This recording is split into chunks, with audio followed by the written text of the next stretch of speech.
Assalamualaikum warahmatullahi wabarakatuh.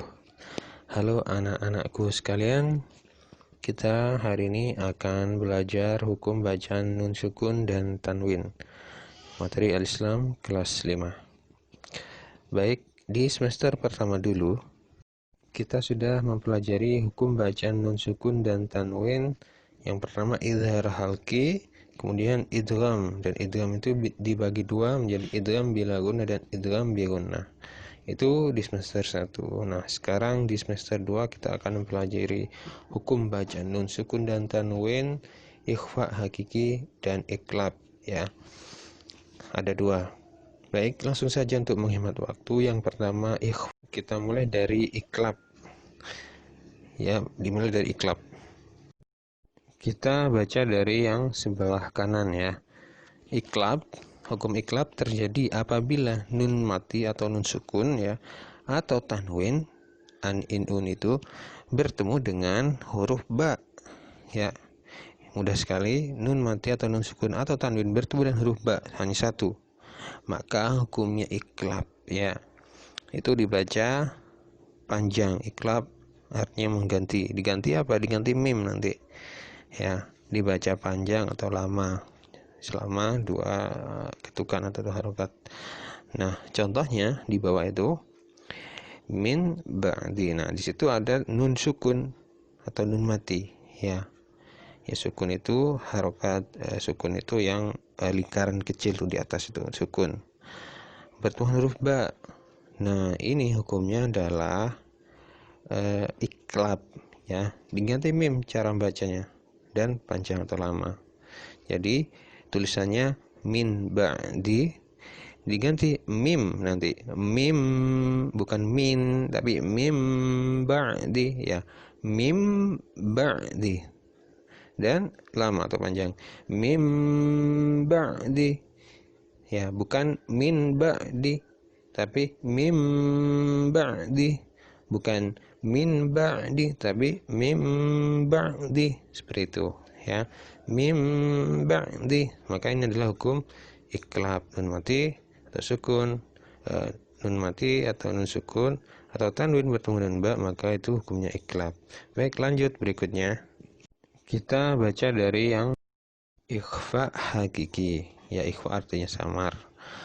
Ikhfa hakiki terjadi apabila nun mati atau nun sukun atau tanwin bertemu dengan huruf-huruf ta, tha, jim, dal, zal, zai, sin, shin, sha, dha, ta, dha, qaf, fa, dan kaf ya. Bertemu di antara salah satu huruf tersebut, maka hukumnya ikhfa hakiki ya.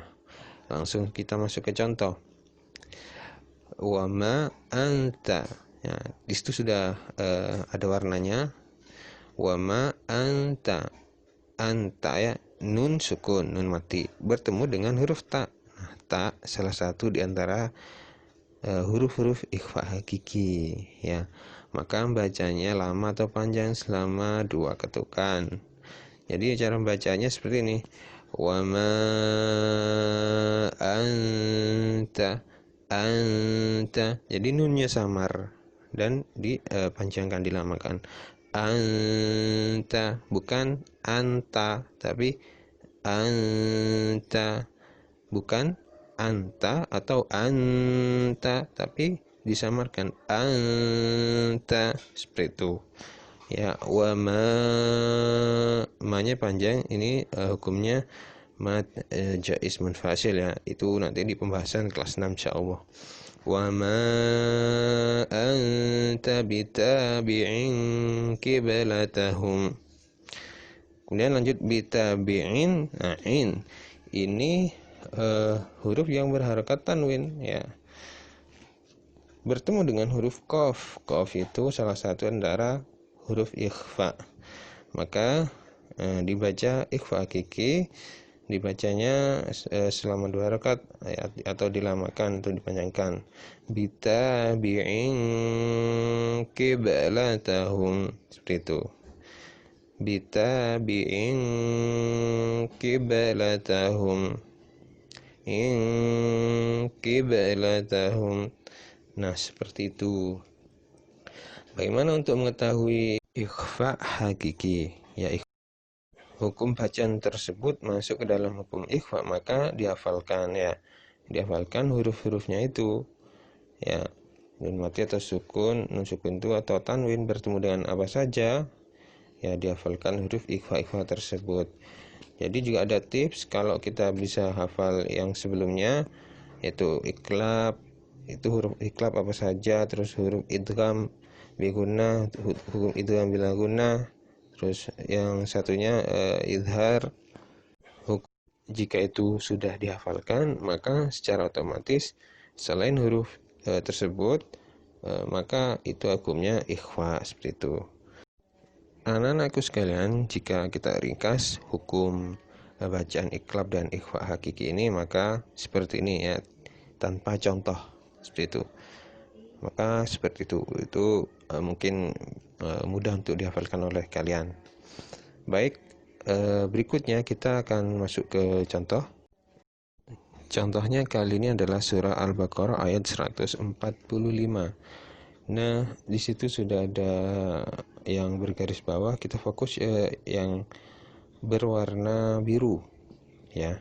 Karena untuk yang merah itu adalah idhar halki, kemudian yang hijau ada idgham biguna ataupun idgham bila guna. Kita fokus ke pembahasan kita hari ini yaitu ikhfa hakiki yang berwarna biru ya. Baris yang kedua, wa ma anta bitabi'in qiblatahum, seperti itu. Kemudian terus di akhir baris 2 itu bitabi'in qiblata. Kemudian baris ketiga, lupa mim untuk digaris bawahi ya, mim ba'di warna ungu. Nah, di situ ada huruf mim di atasnya kecil. Biasanya hukum iklab itu ya, nun mati di atasnya akan ada huruf mim kecil, dan kita membacanya mengganti mim ya, karena itu hukum iklab, mim ba'di. Nah, seperti itu. Nah, kalian kalau mau lebih tahu atau lebih terbiasa dengan hukum tajwid itu bisa memakai Al-Quran tajwid. Jadi situ sudah ada warna. Jadi kalian mungkin bisa terbiasa nanti ini apa hukumnya dan dibaca bagaimana. Ya, apakah panjang pendek, terus hukumnya apa. Kemudian kalau itu mungkin terbiasa, kalian bisa pakai Al-Quran yang biasa. Nah, itu butuh latihan yang panjang ya. Makanya kita harus rutin baca Al-Quran dan juga belajar tajwidnya, dan rutin mengamalkannya atau mempelajarinya. Baik anak-anak sekalian, tugas untuk kalian hari ini ialah di atasnya pertama menulis rumus atau kaidah hukum bacaan iklab dan ikhfa hakiki ya, di awal tadi itu yang dengan contohnya ya, dengan contohnya. Jadi menulis rumus atau kaidah hukum bacaan iklab dan ikhfa hakiki yang bentuk tabel tadi dengan contoh yang dengan contohnya. Kemudian yang kedua, menyetorkan rekaman suara atau voice note Al-Quran surah Al-Insyiqaq ayat 1 sampai 15 saja. Ya. Al-Insyiqaq ayat 1 sampai 15. Membacanya dengan melihat mushaf Al-Quran dan diusahakan membaca dengan sebaik mungkin, baca sebaik mungkin, dan boleh melihat Al-Quran. Dan perhatikan juga hukum tajwidnya. Pertama, apa yang ditunjukkan surah Al-Insyiqaq ayat 1 sampai 15. Di situ sudah ada yang bergaris bawah. Nah, itu hukumnya adalah ikhfa hakiki ya. Kita sama syakot, nun sukun bertemu shin, ikhfa. Kemudian yang baris kedua, ya ayyuhal insanu, nun sukunnya tidak terlihat bertemu dengan shin, ikhfa. Kemudian setelah kad fa, tanwin bertemu fa, itu ikhfa hakiki. Kemudian baris yang ketiga, wa yang qalibu, nun sukun bertemu dengan qaf, yang qal ikhfa hakiki ya. Baik anak sekalian, cukup sampai di sini. Fa'il akhiri, subhanakallahumma wihamdika asyhadu an la ilaha illa anta astaghfiruka wa atubu ilaik. Wassalamualaikum warahmatullahi wabarakatuh.